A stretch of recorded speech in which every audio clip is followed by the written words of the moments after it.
जो त्रिलोकीनाथ हैं, जो ब्रह्मांड नायक हैं, जो सहस्त्र भुजा, सहस्त्र चरण, सहस्त्र मुख वाले हैं भगवान, जो शेष नाग पर लेटते हैं, आपने उनके इस प्रकार के रूपों का वर्णन किया, पर गोबर की टिप्पी लगाने वाले कन्हैया का वर्णन किया आपने कहीं?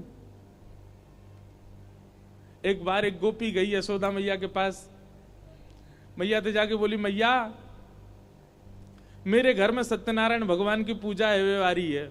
मैया बोली, तो गोबर को चौका लगानो है, आपकी एक गैया है, बाको गोबर वा में तो सुगंधी आवे, तो मेरो मन है कि आप आज्ञा करें तो नेक्स्ट सौ में गोबर ले जाऊं, अपने घर में नेक लेपन कर दूं। मैया बोली, गोबर भी कोई मांगे वाली चीज है, ले जा।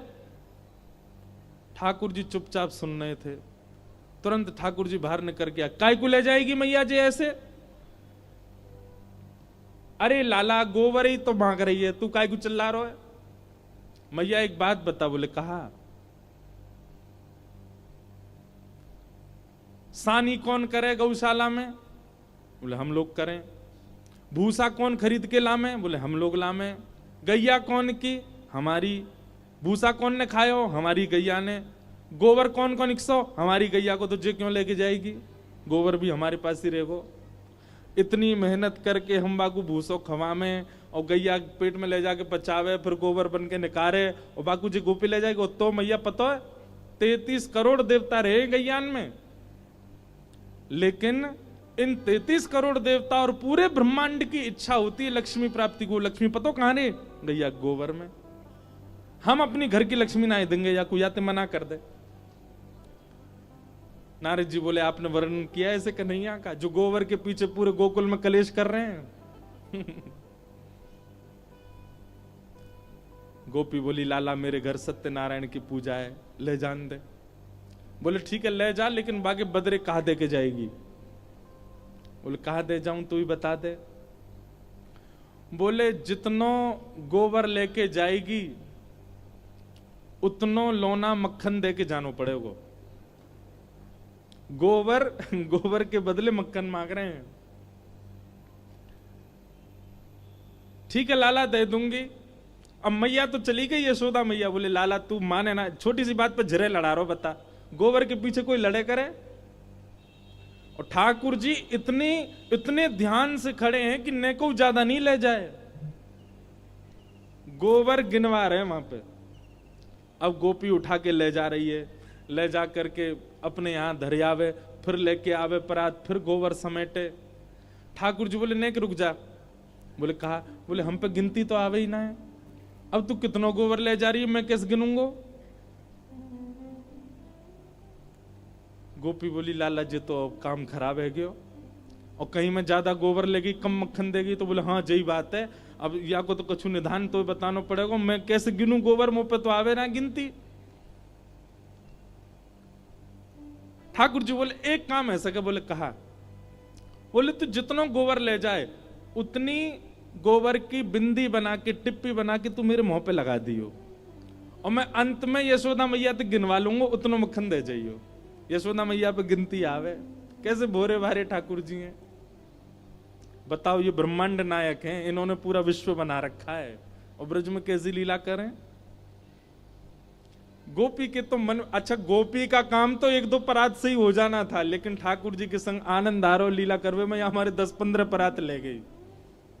बार बार आवे और गोबर उचाए के, और वहां में तो एक टिप्पी निकाले और लाला के मुंह पे लगा दे। दूसरी बार आवे, फिर परात उठावे, लाला की नाक पे लगा दे। तीसरी बार आवे, ठाकुर जी के गाल पे लगा। ठाकुर जी इतने जैसे एक्साइटेड बालक होता है ऐसे उछल रहे हैं जोर जोर से। बोले, इतना मक्खन मिलेगा अब?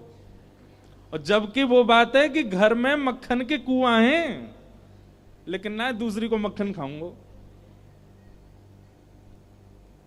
गोपी का काम तो बन गया था, लेकिन उसको इतना सुख मिल रहा है लाल जी के साथ कि बार बार आ रही है और लेके जा रही है।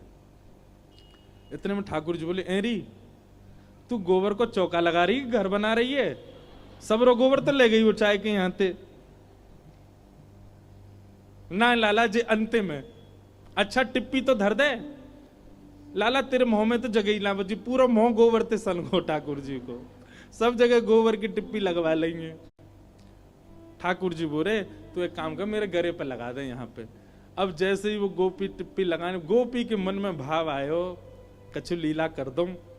सो गोपी ने सिर पर रखी परात टेढ़ी सी कर दी, सवरो गोवरी ठाकुर जी के ऊपर गिर गो।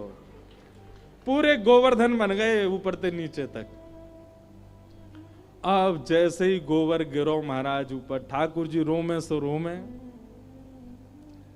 ऐसे रोए यशोदा मैया आ गई। कहा भयो लाला, काई को रो लाला? मैया देख या गोपी ने मेरे ऊपर गोबर डाल दियो सबरो।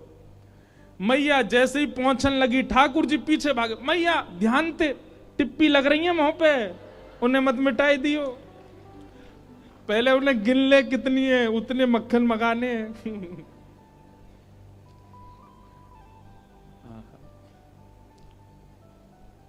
कैसे कोई प्रेम ना करे इतने ऐसे स्वभाव वालों से।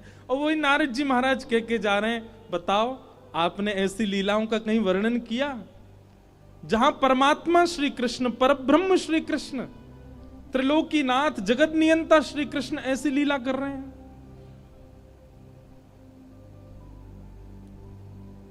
वेद व्यास जी बोले ऐसी लीलाएं तो, बोले इसीलिए आपका मन अशांत है, क्योंकि आपने जितने भी ग्रंथ लिखे उनको श्रवण करने के बाद व्यक्ति की ठाकुर जी के प्रति आस्था हो जाएगी, व्यक्ति की ठाकुर जी के प्रति श्रद्धा हो जाएगी, व्यक्ति के ठाकुर जी के प्रति विश्वास हो जाएगा। पर ऐसा कुछ लिखिए जिसके श्रवण के बाद व्यक्ति का ठाकुर जी के प्रति प्रेम हो।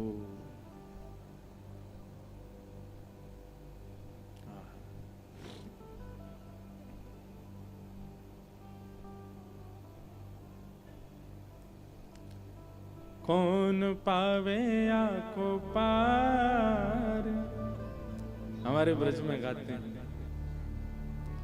अरे कौन पावे आको पार, प्रेम ने दिया की सदा उल्टी बहे धार।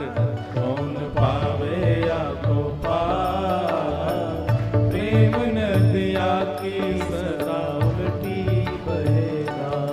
कौन पावे आको पार, प्रेम ने दिया की सदा उल्टी बहे धार। कौन पावे आको पार, प्रेम नदिया की सदा उल्टी बहे धार। ओ देखो मैं सुनाऊं एक बात अनुमेल, देखो मैं सुनाऊं एक बात अनुमेल, देखो मैं सुनाऊं एक बात अनुमेल, देखो मैं सुनाऊं एक कैसी अनमेल बात।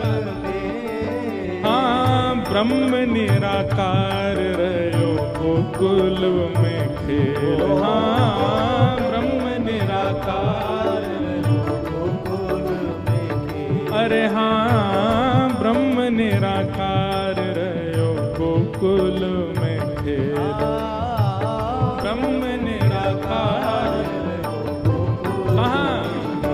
ओ नंद यशोदा के द्वार, यशोदा के द्वार, नंद यशोदा के द्वार, यशोदा के द्वार। हाँ प्रेम ने दिया की सदा उल्टी बहे धार। कौन पावे आको पार, प्रेम ने दिया की सदा उल्टी बहे। समझ में आ रही है ना बात? ये पद समझ में आ रहा है ना? कौन पावे या को पार, किसका पार? ब्रज की लीला का पार। क्यों? प्रेम नदी आकी सदा उल्टी। प्रेम नदी वो नहीं जो सीधी बहे, प्रेम तो वही है जहां सब काम उल्टे ही उल्टे हो। मैं अरे कौन पावे या को पार, प्रेम नदी आकी सदा उल्टी बहे धार।